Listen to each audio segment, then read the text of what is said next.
Welcome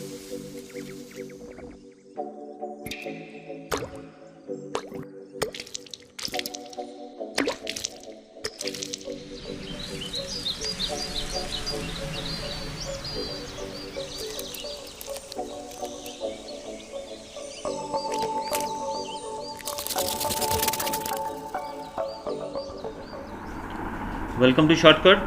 Today we are going to start our same chapter. We are going to continue, that is the Vedic age. First, in our first video we have studied about the early Vedic age. Now this video will let us learn about the later Vedic age.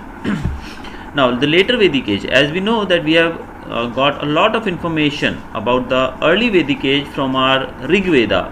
The same way here we are going to study about later Vedic age, and the later Vedic age, the most of the information regarding the later Vedic age is provided to us by the other Vedas, that is the Atharva Veda, Sama Veda and the Rig Veda.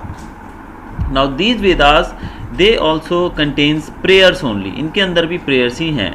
Among these the Yajur Veda, it consists of hymns, यानी कि इसके अंदर बहुत सारे मंत्र है that are chanted during the yajnas. जब हम यज्ञ करते हैं उस समय जो मंत्र का उच्चारण किया जाता है वो बहुत सारे यज्ञ इसके अंदर लिखे, ऐसे मंत्र बहुत सारे इसके अंदर लिखे गए हैं.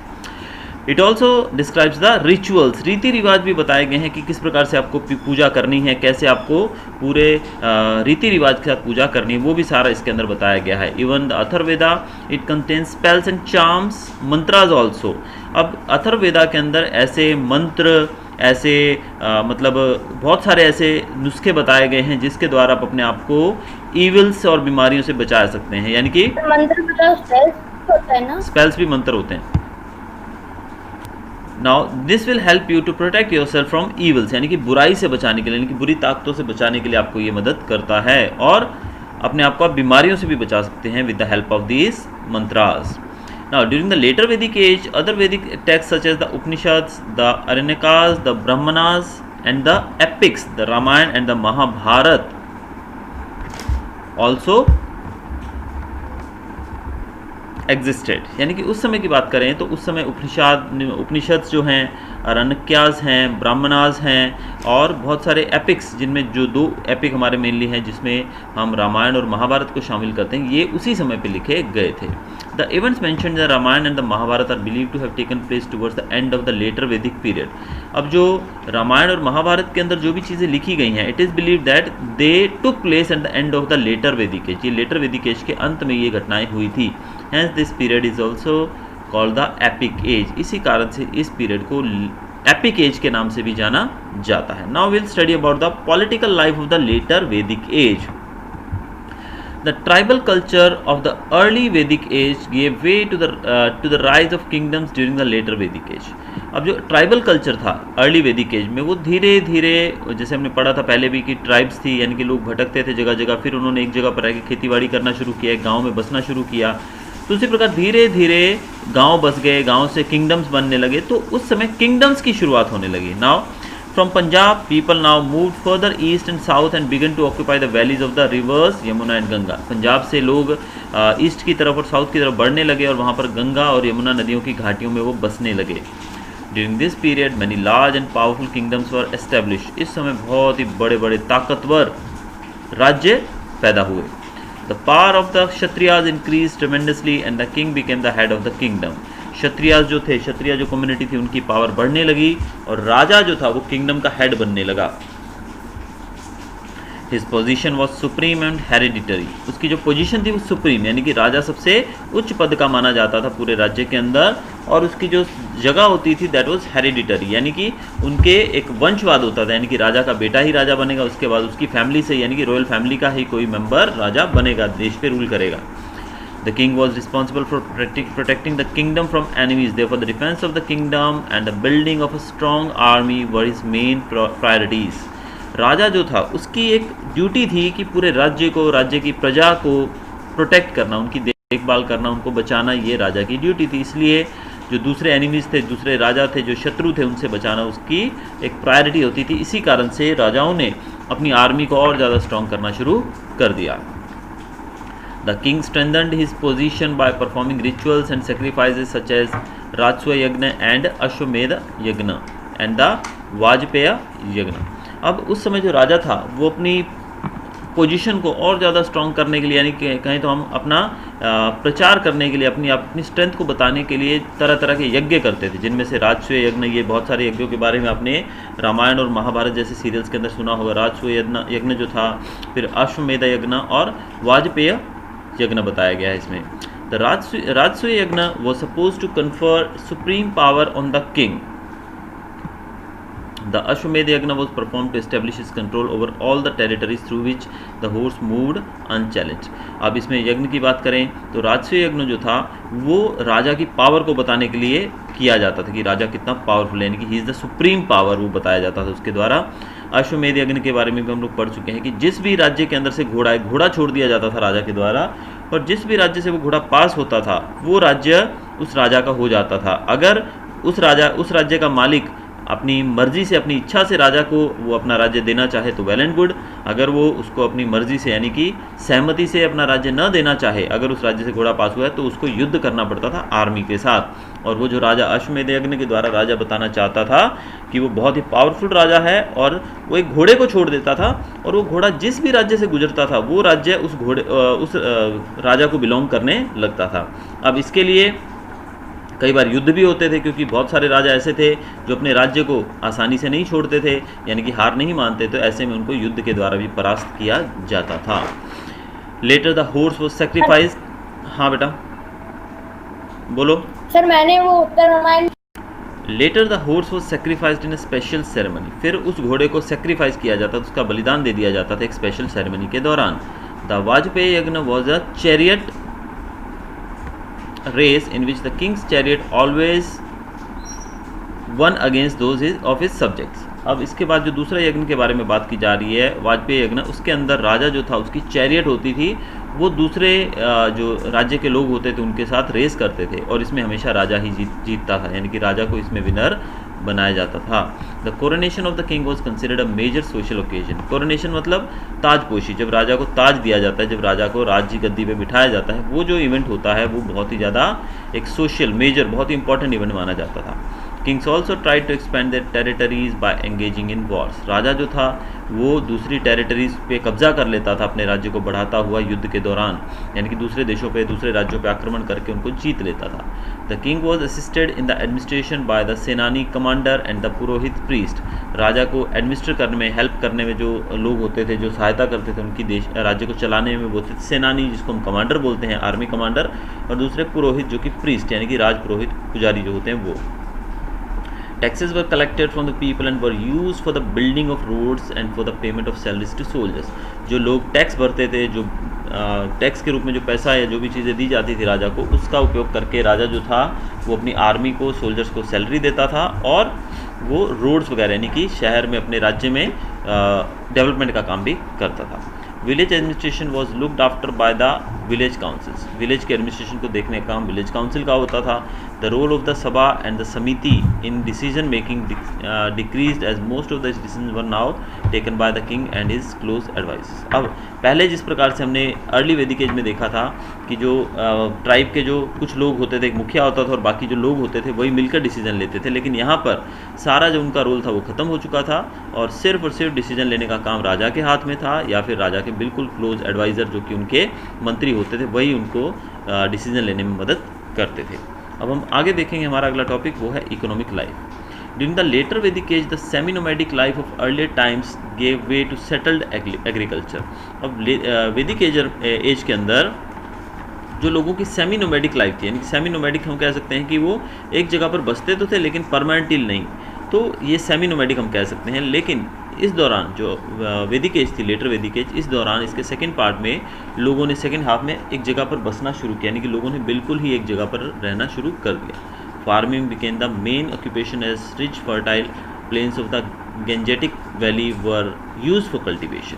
अब यहाँ पर फार्मिंग उनका मेन, एग्रीकल्चर जो है मेन उनका ऑक्यूपेशन बन गया, क्योंकि उन लोगों ने गंगा के प्लेन, जो रिच प्लेन है, हमारा फर्टाइल प्लेन है, वहाँ पर बसना शुरू कर दिया। Iron tools were used extensively and the iron flow replaced the wooden flow. Iron की बनी चीज़ों का, उसके बने टूल्स का उपयोग बढ़ गया, और इसी दौरान आयरन फ्लो जो था उसने वुडन फ्लो को रिप्लेस कर दिया, यानी कि जो लकड़ी के जो थे फ्लो उसका उपयोग बंद हो गया और धीरे धीरे आयरन फ्लो का यूज़ ज़्यादा होने लगा। Domestication of cattle continued as wealth was calculated in the form of cows. Domestication of cattle यानी कि कैटल रेयरिंग बढ़ गया, लोगों ने पशुओं को ज़्यादा पालना शुरू किया, क्योंकि जो उस समय जो काउस थी उसी को एक तरह वेल्थ माना जाता था, यानी कि लोग ये मानते थे जिसके पास ज़्यादा काउस हैं उसके पास ज़्यादा वेल्थ हैं। There was great advancement in metal work, metal work में बहुत ज़्यादा एडवांसमेंट हो गई, specially that copper and iron was use to make agricultural implements. Iron का यूज़ किया जाता था एग्रीकल्चरल इम्प्लीमेंट्स के लिए, as well as weapons such as spears and arrowhead. उससे एग्रीकल्चर की चीज़ें बनती थी और वेपन्स भी बनते थे, यानी कि लड़ाई युद्ध में काम आने वाले ऐसे औजार भी उससे बनाए जाते थे, हथियार भी बनते थे। Other crafts that flourish including leather making, carpentry, chariot making and jewellery making. ये जो अदर ऑक्यूपेशन हैं इनके अंदर ये भी काफ़ी जोर शोर से चल रहे थे, यानी कि ये सब काम भी वहाँ पे बहुत ज़्यादा होने लगे। Later Vedic period used painted grey mud vessels. इस समय पेंटेड ग्रे मड वेसल्स का यूज़ होता था। Such vessels have been found in many places in North India. ये नॉर्थ इंडिया में काफ़ी जगहों पे पाए जाते हैं। Archaeologist call these sites painted grey ware sites. Archaeologist जो हैं हमारे जो पुरातत्ववेत्ता हैं वो लोग इन साइट्स को जहाँ पर ये सब चीज़ें मिलती हैं उनको पेंटेड ग्रे वेयर साइट्स भी कहते हैं। This period saw the growth of towns and cities as well as development of trade by barter system. ये जो पीरियड था इसमें शहरों का, सिटीज़ का बहुत ज़्यादा डेवलपमेंट हुआ और इवन बार्टर सिस्टम के द्वारा ट्रेड में भी डेवलपमेंट हुआ। बार्टर सिस्टम मैंने आपको पिछले वीडियो में बताया था कि बिना पैसे के चीज़ों का एक्सचेंज करना, बस उसी को बार्टर सिस्टम कहा जाता है। Hastinapur and Kaushambi in Uttar Pradesh were important towns of this period. इस समय के जो मेन टाउन्स थे वो थे कौशाम्बी और हस्तिनापुर। अब हम पढ़ेंगे सोसाइटी के बारे में। The family continued to be the basic unit of society with the father as the head of the household. जैसे हमने पिछली बार पढ़ा था प्री वैदिक एज में भी, तो उस समय हमने देखा था कि जो फैमिली थी वो बेस मानी जाती थी, बेसिक यूनिट थी सोसाइटी की, और फादर हेड होता था उस फैमिली का। The classification of society into 4 varnas now became rigid and hereditary. अब इस समय सोसाइटी का जो क्लासिफिकेशन था 4 वर्णों के आधार पे वो वैसे ही चलता रहा। While earlier the caste system was based on professions और occupation, in the later Vedic age caste was determined by birth. अब जैसे हमने पिछली बार पढ़ा था कि वर्ण के आधार पे 4 भागों में बांटा गया था अर्ली वैदिक एज में, तो लेटर वैदिक एज के अंदर इसको बर्थ के आधार पर, यानी कि वही चीज़ चलती रही लेकिन जिसका जन्म जिस जगह पर हुआ उसको उसी जाति के नाम से पहचाना जाने लगा। Person born in a particular caste could not change his profession और कास्ट। कोई भी आदमी जिस भी प्रोफेशन, जिस भी कास्ट में पैदा हुआ है वो अपना प्रोफेशन या फिर अपनी कास्ट नहीं बदल सकता। The Brahmanas and the Kshatriyas assume the status of high cast. अब जैसे कि हमने कास्ट के बारे में देखा कि जो ब्राह्मण और क्षत्रिय लोग थे उनको हाई कास्ट में रखा जाता था। The status of the Vaishyas decrease and that of Shudras worsened. जो वैश्यस थे उनका जो स्टेटस था वो कम होने लगा और शूद्रास की तो हालत बिल्कुल ही ख़राब थी। They were treated as the lowest of the caste and were meant to serve the upper caste. उनको सबसे लोएस्ट कास्ट माना जाता था और ऐसा माना जाता था कि वो अपर कास्ट को सर्व करने के लिए, उनकी सेवा करने के लिए ही पैदा हुए हैं।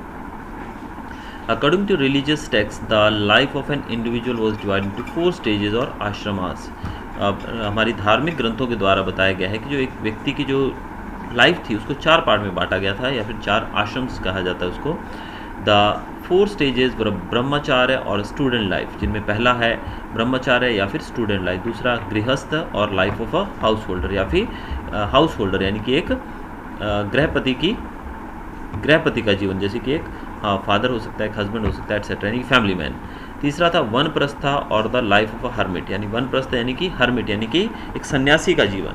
और फाइनली सन्यासा और total renunciation of the world, सन्यास यानी कि सन्यास ले लेना किसी भी चीज़ से, यानी कि पूरी दुनिया को क्या कर देना, त्याग देना। तो ये 4 पार्ट में बांटा गया था। The position of women also decline during this period. Women did not enjoy the same status as earlier. They could not participate in public affairs and were expected to remain in the house and obey their husbands. अब महिलाओं की स्थिति और ख़राब होने लगी, जैसे हमने अर्ली वैदिक एज के बारे में पढ़ा था। यहाँ पर उनकी हालत बहुत ख़राब हो गई, उनको घर में ही रहना पड़ता था, उनको कोई स्टेटस जो था उनका उसमें काफ़ी गिरावट आई, उनको घर में रखा जाता था, उनके हस्बैंड्स को वो ओबे करें, उनकी बात को माने, बस वही चीज़ उनका एक कर्तव्य माना जाता था। और उनको पब्लिक अफेयर्स यानी कि किसी भी कार्य के अंदर उनको शामिल होने की इजाज़त नहीं थी। एजुकेशन की बात की जाए तो the gurukul system of education was prevalent during this period. In the gurukul system the shishyas और the students lived in the house of the guru or the teacher. In addition to their lessons, the students also carried out various household tasks for the guru such as cooking, cleaning, collection of firewood and tending the cattle. अब उस समय जो लोग थे वो पढ़ने के लिए गुरुकुल्स में जाते थे। गुरुकुल जैसे आज हमारे स्कूल हैं इस प्रकार के नहीं थे। उस समय जो थे जो शिष्य होते थे वो गुरु के साथ ही रहते थे, गुरु के आश्रम में या उसके घर में जहाँ गुरु रहते थे, और उसके साथ गुरु के साथ रहकर वो वहीं पर जो मंत्र उच्चारण या जो भी एजुकेशन थी वो लेते थे। बदले में जो हाउस होल्ड वर्क होते थे गुरु के, वो सारे कार्य वो शिष्य खुद करते, जैसे कि खाना बनाना, फायरवुड कलेक्ट करना, उनकी गाय भैंसों बकरियों की जो भेड़ों की जो देख रेख करना, वो सारे काम शिष्य करते थे। Though the guru would not accept any fees from his pupil, a student would typically offer dakshina और an offering to his teacher. Guru जो होते थे वो कोई भी दक्षिणा उनसे एक्सेप्ट नहीं करते थे, यानी कि कोई भी अलाउड नहीं था, वो कुछ भी लेते ही नहीं थे अपने शिष्यों से, लेकिन फिर भी जो शिष्य थे वो उनको बदले में कुछ ना कुछ दक्षिणा के रूप में ज़रूर देते थे। Education was limited to the 3 upper caste, women were not sent to the gurukuls. Education सिर्फ 3 कास्ट के लिए बनी थी, जैसे हमने पढ़ा था the Brahmanas, the Kshatriyas and the Vaishyas. ये 3 कास्ट जो थी यही लोग जो एजुकेशन लेते थे, बाकी चौथी कास्ट को एजुकेशन लेना अलाउड नहीं था। The women were not sent to the gurukul, औरतें जो थी उनको गुरुकुल में सेंड नहीं किया जाता था, यानी कि औरतों को पढ़ने की मनाही थी। They were not allowed to take education. The main subjects taught in the gurukul were philosophy, logic, religion, grammar, astronomy, medicine, ethics and mathematics. ये जो सब्जेक्ट्स थे ये वहाँ पर पढ़ाए जाते थे। Members of the royal household were taught Dhanurveda और वॉर टैक्टिक्स। जो रॉयल फैमिली के लोग होते थे, यानी कि राजशाही परिवार से होते थे, उनको धनुर्वेदा और वॉर टैक्टिक्स, युद्ध की कला भी सिखाई जाती थी। Peoples observe strict discipline and obedient and respectful towards the teacher. लोग जो होते थे, बच्चे जो होते थे, वो बहुत ही ज़्यादा स्ट्रिक्ट डिसिप्लिन में रहते थे और अपने गुरु को बहुत ही अच्छे से फॉलो करते थे, यानी कि ओबीडियंट होते थे। अब हम चलते हैं फूड एंड ड्रिंक की बात करते हैं, यानी कि खाने पीने में। The main diet of the people consisted of rice, wheat, barley, ghee, meat. हाँ बेटा। सर आप meat and fish. Soma and sura which were intoxicating drinks were also consumed.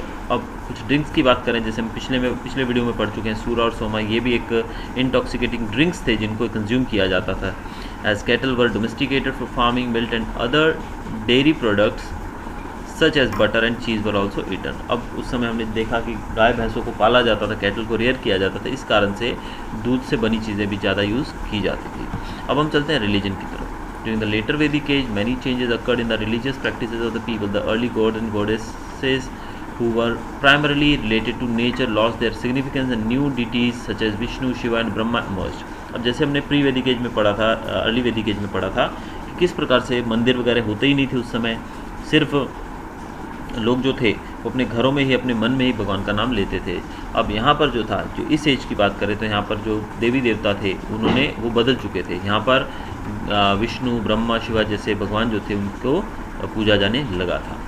Religion became a complex and an expensive affair with the performance of sacrifices और yajnas. Religion यहाँ पर बहुत ही expensive हो गए, यानी कि जो भी अगर आप दर्शन करना चाहते हैं, अगर आप भगवान को प्रसन्न करना चाहते हैं, अगर आप भगवान को प्रसन्न करना चाहते हैं तो आपको यज्ञ करना पड़ेगा, सेक्रीफाइस यानी कि बलिदान देना पड़ेगा, बलि देनी पड़ेगी, जो कि बहुत ही महंगा होता था उस समय। It became impossible for the common people to conduct sacrifices. आम लोगों के लिए बड़ा मुश्किल हो गया। Sacrifice involve the killing of animals as part of religious ceremony. Sacrifice के अंदर एनिमल्स की बलि चढ़ाई जाती थी, जानवरों की बलि चढ़ाई जाती थी, जो कि कॉमन मैन, आम आदमियों के लिए पॉसिबल नहीं था। The Brahmanas performed these rituals and sacrifice on behalf of the kings and other people. अब ये जो सारा कार्य था वो कौन करवाते थे? वो ब्राह्मण करवाते थे, जो पंडित होते थे वो करवाते थे राजा और दूसरे लोगों के बिहाफ पे। इन रिटर्न, बदले में इनको क्या मिलता था? द ब्राह्मणास वर गिवन दक्षिणाज और gifts in the form of gold, cloth and cows. बदले में ब्राह्मणों को जो दक्षिणा के रूप में सोना दिया जाता था, कपड़े दिए जाते थे, गाय दी जाती थी। New developments in religion philosophy also emerged with concepts such as karma, atma, moksha. The importance of good actions was stressed as it was believed that these actions influence the next life. Hence, by doing good karma, people could achieve moksha और salvation. अब एक religion की एक नई philosophy सामने आई जिसमें कर्मा यानी कि हमारे एक्शन, आत्मा यानी कि हमारे सोल और मोक्ष मतलब साल्वेशन, यानी कि अच्छे काम करने से हमारी आत्मा को मोक्ष मिलेगा, साल्वेशन मिलेगी, इसलिए अच्छे काम करने पे यानी कि भला करने पे ज़्यादा जोर दिया जाने लगा। Now our next topic is megaliths. In certain communities, people adopted a distinct system of burying the dead. In this system, the dead were buried in large stone graves called megaliths और megalithic graves. अब उस समय कुछ communities के अंदर एक नया system शुरू हुआ मुर्दों को दफनाने का, मुर्दों को रखने का। वो था जहाँ पे उनको रखा जाता था, दफनाया जाता था, उन ग्रेव्स को, वो स्टोन की ग्रेव्स होती थी बड़ी बड़ी, जिनको नाम दिया गया है मेगालिथ्स या फिर megalithic Graves. This culture was one of the earliest iron using cultures in South India, mainly in Andhra Pradesh and Tamil Nadu. Megalith burial sites have been reported from Nagpur, Musky in Karnataka, Nagarjunakonda, Adichanallur. Megalithic graves have also been found in northeastern India and Kashmir. अब megalithic जो graves थी वो भारत में बहुत सारी जगहों पर मिली हैं, जिनका नाम यहाँ पर लिखा गया है। The megalithic graves are of different shapes and sizes. इनका जो शेप और साइज़ काफ़ी अलग अलग होता था। They are usually built with large and heavy stone boulders. इनको बड़े बड़े पत्थरों से बनाया जाता था। There were a variety of burial methods. In some sites, the bones of the dead were collected in an urn and buried in a pit. अब इनको जो दफनाने का जो मेथड होता था वो अलग अलग होता था। कुछ साइट्स में बताया गया है कि इन बोन्स को यानी कि जो मुर्दा है उसकी बोन्स को कलेक्ट करके अर्न यानी कि एक छोटा सा मटका जो रहता है, सुराही कहते हैं, जैसे हम छोटे मटके में डालकर एक पिट के अंदर एक गड्ढे में दफना दिया जाता था। Sometimes the grave was marked by a circle of stones along its periphery. कभी कभी वहाँ पर जहाँ पर दफनाया गया है उसके चारों तरफ पत्थर लगाकर एक पेरिफेरी यानी कि एक पैरापेट बना दिया जाएगा, यानी कि साइड में एक निशान लगा दिया जाएगा, पत्थरों से एक उसको निशान दे दिया जाएगा गोल गोल, कि भी इस जगह पर कुछ ऐसा किया गया है।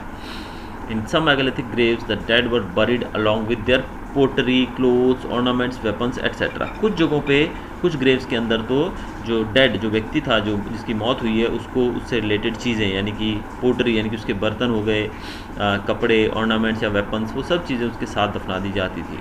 The megalithic graves help us to understand the life and society of those days. तो मेगालिथिक ग्रेव्स के द्वारा हम उस समय के लोगों के जीवन के बारे में, उस सोसाइटी के बारे में जान सकते हैं। Historians believe that graves with expensive gold jewels belong to rich people while those with inexpensive objects belong to poor people. Historians believe करते हैं कि जो मेगालिथिक एज के, मेगालिथ से पता लगता है हमको कि जो रिच पीपल थे उनकी ग्रेव्स के अंदर गोल्ड वगैरह भी मिला है, यानी कि जहाँ पर एक्सपेंसिव चीज़ें मिली हैं वो रिच लोगों की ग्रेव्स थी, और जहाँ पर कुछ नहीं मिला है, ज़्यादा एक्सपेंसिव चीज़ें नहीं मिली थी, that means they were the common people, that those graves belong to the common people. So this was all about the chapter. So we have studied about the early Vedic age and the later Vedic age. Hope you enjoyed. अगर आपको video अच्छा लगा हो तो please subscribe to my channel for more videos. Thanks for watching.